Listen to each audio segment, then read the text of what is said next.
Hi friends, உங்கள் எல்லாருக்கும் என்னுடைய அன்பான வணக்கம். வெல்கம் டு நெஞ்சுக்குள்ளே. இது ஷர்மிளா ஃப்ராங்கோவின் முள்ளில் மலர்ந்த காதல் நாவல் பகுதி 5. வாசிப்பது ஷர்மிளா ஃப்ராங்கோ. ஒரு வாரம் டெல்லியில் செலவிட்ட விக்னேஷ் தன் வேலைகளை செவ்வனே நிறைவேற்றிவிட்டு டெல்லியிலிருந்து இன்று புறப்படுகிறான். டெல்லியிலிருந்து புறப்படும் முன் தான் டெல்லியிலிருந்து புறப்படுவதாகவும் ஏர்போர்ட் செல்வதாகவும் மங்கையை அழைத்து கூறிவிட்டுதான் தன் அறையிலிருந்து கிளம்பினான் விக்னேஷ். இப்போது விடிகாலை 3:30. விக்னேஷ் டெல்லி ஏர்போர்ட்டில் ஃப்ளைட் காத்து அமர்ந்திருக்கும் போது விக்னேஷின் செல்லிற்கு மங்கையிடமிருந்து அழைப்பு வந்தது. போனை எடுத்த விக்னேஷ் ஹலோ மங்கை என்று உற்சாகத்தோடு அழைத்தான். விக்னேஷ் என்று அழுது கொண்டே பேச துவங்கிய மங்கையின் குரலை கேட்டு அதிர்ந்தான் விக்னேஷ். மங்கை என்னாச்சு, ஏன் அழற என்று கேட்டான். விக்னேஷ், என்னோட வீட்டில் எல்லாருமே ரொம்ப மோசம் விக்னேஷ். நம்ம காதலை ஏற்றுக்கிற மாதிரி ஏற்றுக்கிட்டு கடைசியில் நம்ம 2 பேரையும் நிரந்தரமாக பிரிக்க முடிவு பண்ணியிருக்காங்க விக்னேஷ். இன்னைக்கு நம்ம கல்யாணம் நடக்காது விக்னேஷ். என்னுடைய அத்தை பையனுக்கு கட்டி கொடுக்க வீட்டில் எல்லாரும் முடிவு பண்ணியிருக்காங்க. என்னால் எதுவும் செய்ய முடியலை விக்னேஷ். நான் அவங்க சொல்கிறத கேட்கலன்னா உங்களை கொலை பண்ணிட்டு தான் மிரட்டுறாங்க விக்னேஷ் என்று அழுதாள் மங்கை. மங்கை, நீ என்ன பேசிட்டு இருக்கன்னு உனக்கு புரியுதா என்று கேட்டான் விக்னேஷ். ஆமாம் விக்னேஷ், உங்களால் டெல்லியிலேருந்து இன்னைக்கு வர முடியாது. உங்களை கஸ்டம்ஸ் கிட்ட மாட்டி விட போகிறாங்க. உங்களை கொலை பண்ணிடுவேன்னு பயமுறுத்தி தான் என்ன வேற கல்யாணத்துக்கு ஒத்துக்க வைக்கிறாங்க விக்னேஷ். நீங்கள் இல்லாமல் என்னால் வாழ முடியாது விக்னேஷ். ஆனால் சாக கூட அனுமதிக்காம எனக்கு காவலா மலர என்னுடைய ரூமில் வச்சுருக்காங்க.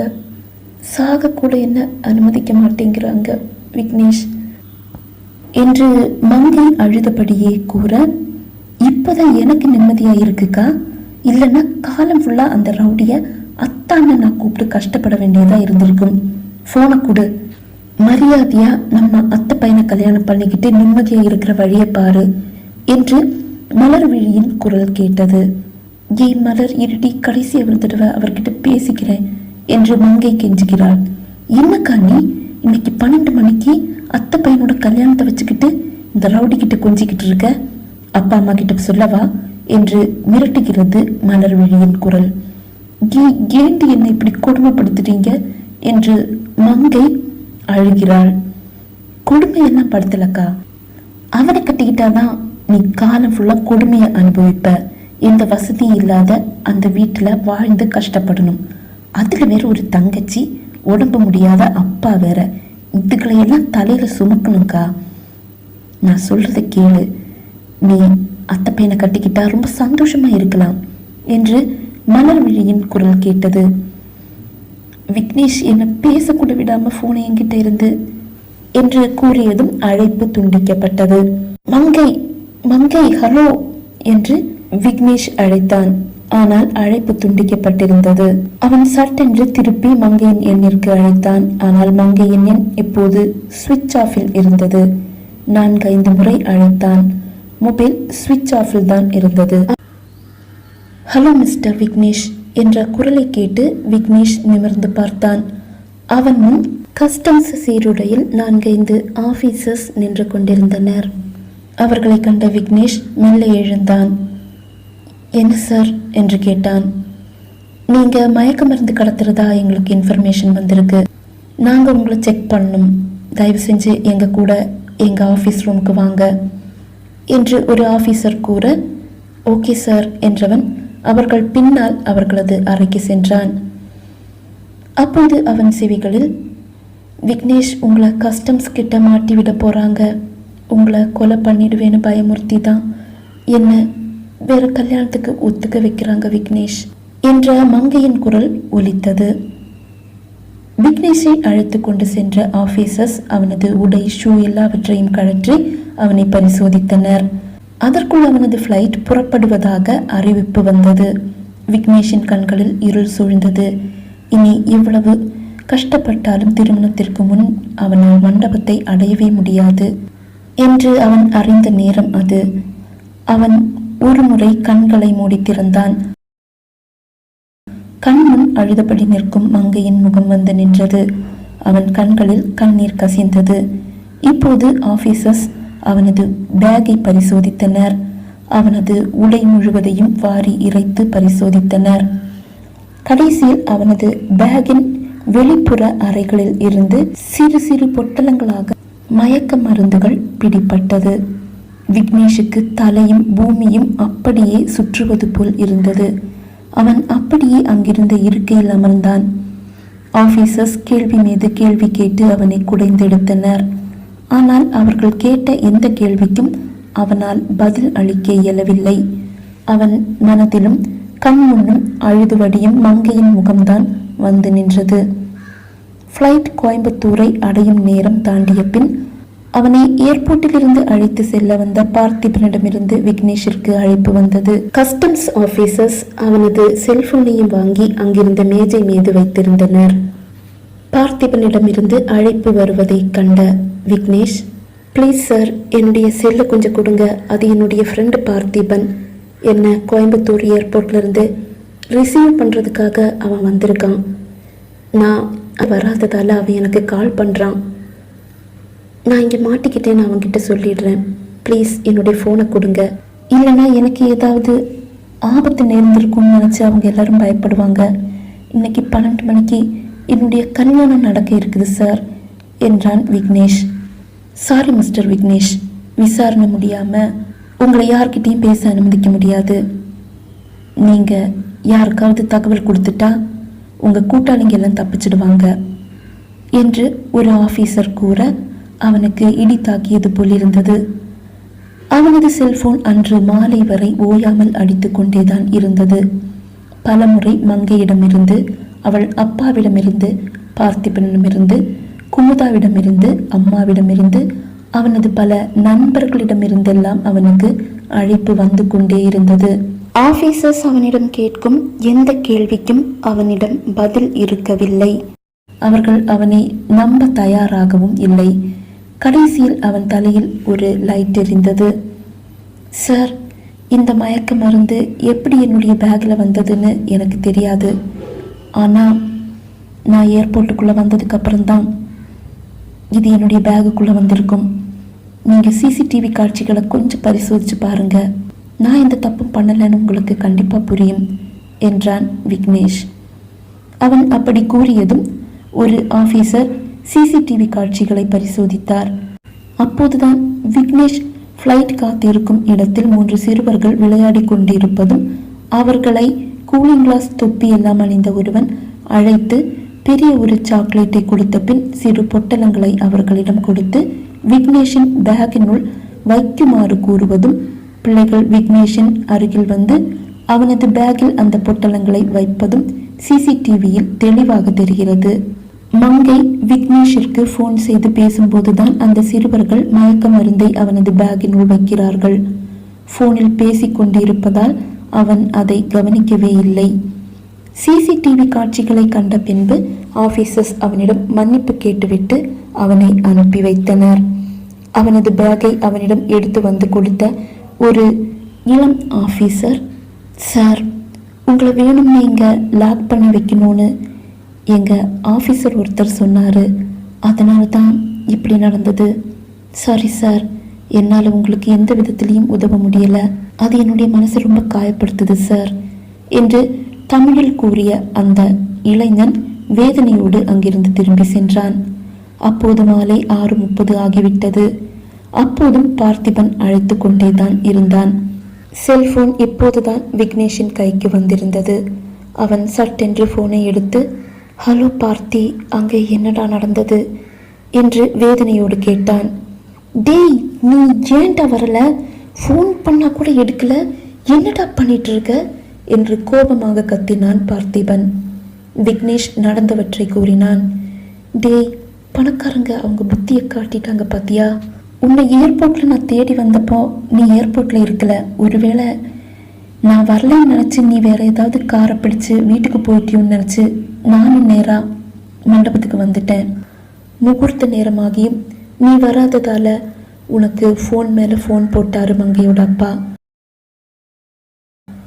நீ அப்பவும் ஃபோனை எடுக்கலை. நம்ம ஃப்ரெண்ட்ஸ் கிட்டையும் உங்கள் அம்மா கிட்டையும் குமுதா கிட்டேயும் என்கிட்டையும் எல்லாம் உனக்கு ஃபோன் பண்ணி பார்க்க சொன்னார். நாங்களும் ஃபோன் பண்ணோம், நீ ஃபோனை எடுக்கவே இல்லை. அப்போலேருந்தே நான் உனக்கு கால் பண்ணுறேன்டா, நீ ஃபோனை அட்டன் பண்ணவே இல்லை என்று வேதனையோடு பார்த்திபன் கூறினான். சரிடா பார்த்தி, அங்கே என்ன நடந்துச்சு என்று கேட்டான் விக்னேஷ்.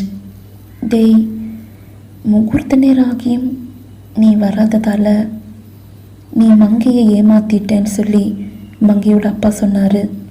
அதுக்கப்புறம் அவரோட தங்கச்சி பையனை கூப்பிட்டு மங்கையோட கழுத்தில் தாலி கட்ட சொல்லிட்டாருடா என்று பார்த்திபன் கூற அங்கு சிறிது நேரம் மௌனம் நிலவியது. விக்னேஷின் கண்கள் நிறைந்து வழிந்தது. அவன் இதயம் வலித்தது. அவனால் அந்த வலியை தாங்கிக் கொள்ள இயலவில்லை. டேய் விக்னேஷ், நீ புறப்பட்டு வீட்டுக்கு வந்துடு, வீட்டுக்கு வந்ததுக்கப்புறம் நம்ம பேசிக்கலாம் என்ற பார்த்திபனின் குரலை கேட்ட விக்னேஷ், சரிடா நான் கிளம்பி வரேன் என்று கூறிவிட்டு அழைப்பை துண்டித்தான்.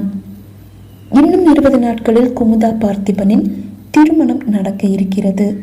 தன் தங்கையின் திருமணம் நல்லபடியாக நடக்க வேண்டும், அது மட்டும்தான் இப்போதைய தன் லட்சியம் என்று மனதில் எண்ணிய விக்னேஷ் டெல்லியிலிருந்து புறப்படும் அடுத்த விமானத்தில் வீட்டிற்கு புறப்பட்டான். விக்னேஷ் வீட்டை அடையும் போது அவனது நண்பர்களும் பார்த்திபனும் அவன் வீட்டில்தான் இருந்தனர். வீடே மயான அமைதியில் இருந்தது. அவனை கண்டதும் குமுதா ஓடி வந்து அவனை கட்டி அணைத்து அழுதாள். பார்த்திபனும் நண்பர்களும் அவனுக்கு ஆறுதல் கூறினர். விக்னேஷ் ஒரு நடைப்பிணமாக மாறியிருந்தான். ஒரு வாரம் அப்படியே ஓடிப்போனது. அன்று குமுதாவின் திருமணத்திற்கு நகை எடுப்பதற்காக அந்த பெரிய நகை கடைக்கு தன் அம்மா குமுதா, பார்த்திபன் மற்றும் பார்த்திபனின் அம்மாவுடன் விக்னேஷ் வந்திருந்தான். எதிலும் நாட்டமற்றவனாக அவன் ஒரு இருக்கையில் சென்று அமர்ந்து கொண்டான். குமுதா பலமுறை வந்து அவனை அழைத்தாள். அண்ணா வந்து நகையை செலக்ட் பண்ணனா என்றாள். இல்லைம்மா, நீங்களே செலக்ட் பண்ணுங்க என்று விக்னேஷ் கூற, குமுதா நீ வா, அவன் கொஞ்ச நேரம் தனியாக இருக்கட்டும், நாமளே செலக்ட் பண்ணிக்கலாம் என்று பார்த்திபன் குமுதாவை அழைத்து கொண்டு நகையை செலக்ட் செய்ய சென்றான். அவர்கள் நகைகளை செலக்ட் செய்து கொண்டு இருக்கும் போது விக்னேஷ் தன் பாக்கெட்டில் வைத்திருந்த தாலியை எடுத்து பார்த்தான். மங்கையின் கழுத்தில் கட்டுவதற்காக அவன் ஆசையாக வாங்கி வைத்த தாலி அது. அந்த தாலியை அவன் எப்போதும் தன் பாக்கெட்டில் வைத்திருந்தான். தாலியை எடுத்து மெல்ல வருடி பார்த்தவன் மீண்டும் அதை தன் பாக்கெட்டினுள் திணித்துவிட்டு தன் செல்போனை எடுத்து மங்கையுடன் தான் எடுத்துக்கொண்ட புகைப்படங்களை ஒவ்வொன்றாக எடுத்து பார்த்து கொண்டிருந்தான். அப்போதுதான் விக்னேஷ் என்ற மங்கையின் இதமான குரல் அவன் செவியை தழுவியது. தன் செவிகளை நம்ப இயலாமல் தலை உயர்த்தி பார்த்தான் விக்னேஷ். தன் செவிகள் பொய் சொல்லவில்லை. மங்கைதான் அவன் அருகில் நின்றிருந்தாள். கழுத்து நிறைய நகை, கை நிறைய வளையல்கள், புது தாலியுடன், நெற்றியில் குங்கும பொட்டுடன், மிகவும் மங்களகரமான முகத்துடன் நிற்கிறாள். மங்கை என்று வியப்போடு அழைத்தான் விக்னேஷ். அவன் மங்கை என்று அழைத்ததும் மங்கையின் கண்கள் நிறைந்து வழிந்தது. அவளை அப்படியே கட்டி அணைத்து சமாதானம் செய்ய வேண்டும் என்று அவன் மனம் துடித்தது. ஆனால் அந்த உரிமை தன்னிடமிருந்து பறிக்கப்பட்டு விட்டதை எண்ணி அவன் மனம் வேதனையில் துடித்தது. எப்படி இருக்க மங்கை என்றான். நிம்மதியாக வாழ முடியல விக்னேஷ். அவள் வார்த்தைகள் பாதியில் முறிந்து போனது. அவள் அழுகிறாள். ப்ளீஸ் அழாத மங்கை, யாராவது பார்க்க போறாங்க என்றவன், ஆமா நீ என்ன இங்க என்று கேட்டான். மலருக்கு கல்யாணம், அதுதான் நகை எடுக்க வந்தோம் என்றாள். மங்கையின் கண்கள் சென்ற திசையில் விக்னேஷின் கண்களும் சென்றது. அதோ அங்கு மிகவும் மகிழ்ச்சியோடு நகைகளை எடுத்து கழுத்தில் வைத்து அழகு பார்க்கிறாள் மலர். அதை கண்டதும் விக்னேஷின் முகம் அப்படியே கோபத்தில் சிவந்தது. என்னோட மங்கை வேதனையில வெந்து சாகும்போது நீ ரொம்ப சந்தோஷமா வாடி இருக்கிற என்று மனதில் எண்ணிக்கொண்டான் விக்னேஷ். மாப்பிள்ளை யாரு மங்கை என்று கேட்டான். குணால் தான் என்றாள் மங்கை. இப்ப எப்படி மங்கை காதல் கல்யாணத்தை உங்க வீட்டில் ஏத்துக்கிட்டாங்க என்று வேதனையோடு கேட்டான் விக்னேஷ். குணால் ரொம்ப வசதியான வீட்டு பையன் விக்னேஷ், அதனால வீட்டில் யாருக்கும் எந்த எதிர்ப்பும் இல்லை என்றாள் மங்கை. விக்னேஷின் பார்வை மலர் மீதுதான் இருந்தது. அவள் அன்று மங்கையிடம் கூறிய ஒவ்வொரு வார்த்தையும் அவனை தீயென சுட்டது. எந்த வசதியும் இல்லாத வீடு, தங்கச்சி உடம்பு முடியாத அப்பா வேற. அவள் கூறிய அந்த வார்த்தைகள் மாறி மாறி அவன் செவியில் ஒலிக்க அவன் தன் செவியை பொத்தி கொண்டான். விக்னேஷ் என தேடுறாங்க, நான் போறேன் என்ற மங்கை அவனிடமிருந்து நடந்தகன்றாள். நகையை எடுத்துக்கொண்டு வீட்டிற்கு வந்த பின்னும் மலரின் வார்த்தைகள் அவன் செவியில் முழங்கிக் கொண்டேதான் இருந்தது. அந்த வார்த்தைகள் அவன் செவியில் ஒலிக்கும் போது அவனுக்கு பைத்தியம் பிடிப்பது போல் இருந்தது. ஒரு வழியாக குமுதா பார்த்திபனின் திருமணம் நடந்தேறியது. குமுதா வீட்டிலிருந்து சென்ற பின் வீடே வெறிச்சோடி போயிருந்தது. அடிக்கடி மங்கையின் முகமும் அவளது நினைவுகளும் ஓடி வந்து விக்னேஷை வாட்டி சென்றது. அன்று மாலை ஆபீஸிலிருந்து வீடு திரும்பும் போது எதிரே காரில் யாருடனோ பேசி சிரித்தபடி செல்லும் மலரை கண்டான் விக்னேஷ். அவனுக்கு கோபம், ஆத்திரம் எல்லாம் தலைக்கு ஏறியது. அன்று இரவு உறக்கம் வராமல் தவித்தவன் இரவு வாய் விட்டு அலறியே விட்டான். அவன் அம்மா ஓடி வந்து அவன் தோளை தொட்டார். என்னப்பா, என்ன ஆச்சு என்று கேட்டார். இல்லம்மா, ஏதோ கனவு என்று கூறி சமாளித்தான். மறுநாள் ஆபீஸிற்கு சென்ற பின்னும் அவனால் எந்த வேலையிலும் மூழ்க இயலவில்லை. அவன் கண்முன் மலரின் சிரித்த முகம், அவளது மகிழ்ச்சி, வேதனையில் வாடும் மங்கையின் முகம் அனைத்தும் ஓடி வந்து வாட்டி வதைத்தது. அவனால் அவனை கட்டுப்படுத்த இயலவில்லை. அவன் தன் செல்போனை எடுத்து மங்கையின் எண்ணிற்கு அழைத்தான். ஒரே பெல்லில் மங்கை போனை எடுத்தாள். ஹலோ விக்னேஷ், எப்படி இருக்கீங்க? என்ன திடீர்னு ஃபோன் பண்ணியிருக்கீங்க என்று மிகவும் ஆவலோடு கேட்டாள் மங்கை. மங்கை, மலரோட கல்யாணம் முடிஞ்சிடுச்சா என்று கேட்டான். இல்லை, இன்னைக்கு சாயந்தரம் 4 மணிக்கு தான் முகூர்த்தம் என்றாள் மங்கை. நீங்க இப்போ எங்கே இருக்கீங்க என்று கேட்டான். நாங்கள் வீட்டில் தான் இருக்கோம். உடனே கிளம்பிடுவீங்களா என்று கேட்டான் விக்னேஷ். இல்லை, இப்போ 11 மணி தானே ஆகுது, 2 மணிக்கு தான் வீட்டிலிருந்து கிளம்புவோம். ஏன் கேட்குறீங்க என்று கேட்டாள். ஓகே மங்கை, நான் ஃபோனை வச்சிடுறேன் என்றவன் அழைப்பை துண்டித்தான். அதன் பின் மதியம் ஆபீஸிற்கு விடுப்பு எடுத்துக்கொண்டு தன் பைக்கை எடுத்துக்கொண்டு நேராக மங்கையின் வீட்டை நோக்கி பாய்ந்தான். மங்கையின் வீட்டை அடைந்த விக்னேஷ் பைக்கை வாசலில் நிறுத்திவிட்டு வேகமாக வீட்டினுள் வந்தான். திருமண வீடல்லவா, கூட்டம் அதிகமாக இருந்தது. அவனை ஒருவரும் பொருட்படுத்தவோ கவனிக்கவோ இல்லை. அவன் நேராக மாடி ஏறி மலரின் அறைக்கு வந்தான். அவள் அறை கதவு சாத்தப்பட்டிருந்தது. அவன் கதவை மெல்ல திறந்து பார்த்தான். அது தாளிடப்படவில்லை. விக்னேஷ் கதவை திறந்து கொண்டு அறைக்குள் வந்து கதவை தாளிட்டான். மலர் சேலை கட்டி கொண்டிருந்தாள். யார் அது? நான் தான் சேலையை கட்டிட்டு உங்களை கூப்பிடுறேன்னு சொன்னேனே என்றபடியே திரும்பி பார்த்த மலர் அறைக்குள் நிற்கும் விக்னேஷை கண்டதும் அதிர்ந்து போய் சிலை என நின்றாள். அவள் பாதி கட்டிய சேலை அவள் கையிலிருந்து நழுவி கீழே விழுந்தது.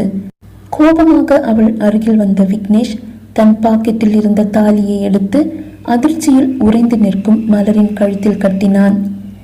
என்ன நடக்கிறது என்று மலருக்கு விளங்கும் முன் அவள் கழுத்தில் விக்னேஷ் தாலி கட்டியிருந்தான். தன் நிலைக்கு வந்த மலர் அம்மா என்று கத்தினாள். அவளது அலறல் சத்தம் கேட்டு அவள் அரைவாசலில் அனைவரும் ஓடி வந்து கூடினர். வாசலில் கூடியவர்கள் அரைக்கதவை படபடவென்று தட்டினர். கோபத்தின் உச்சத்தில் இருந்த விக்னேஷ், தாலி மட்டும் கட்டுனா அதை அறுத்து எறிஞ்சிட்டு வேற ஒருத்தனை கட்டிப்படி நீ என்றவன் அவளை அப்படியே தூக்கி படுக்கையில் போட்டான்.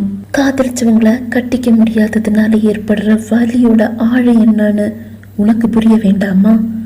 நானும் மங்கையும் வேதனையில வாடும்போது நீ மட்டும் சந்தோஷமா எப்படி வாழலாம் என்று கேட்டபடியே அவள் மீது பாய்ந்தான் விக்னேஷ். மலரின் அலறல் சத்தம் மிகவும் பயங்கரமாக கேட்டது. சிறிது நேரம் கழித்து கதவை திறந்து கொண்டு விக்னேஷ் வெளியே வர போலீசாரும் அங்கு வந்திருந்தனர். அறையிலிருந்து வெளியே வந்த விக்னேஷை கண்டு மங்கை, அவள் அப்பா, அம்மா அனைவரும் அதிர்ந்து போயினர். மங்கை வேதனையோடு மலரின் அறைக்குள் தன் பார்வையை செலுத்தினாள்.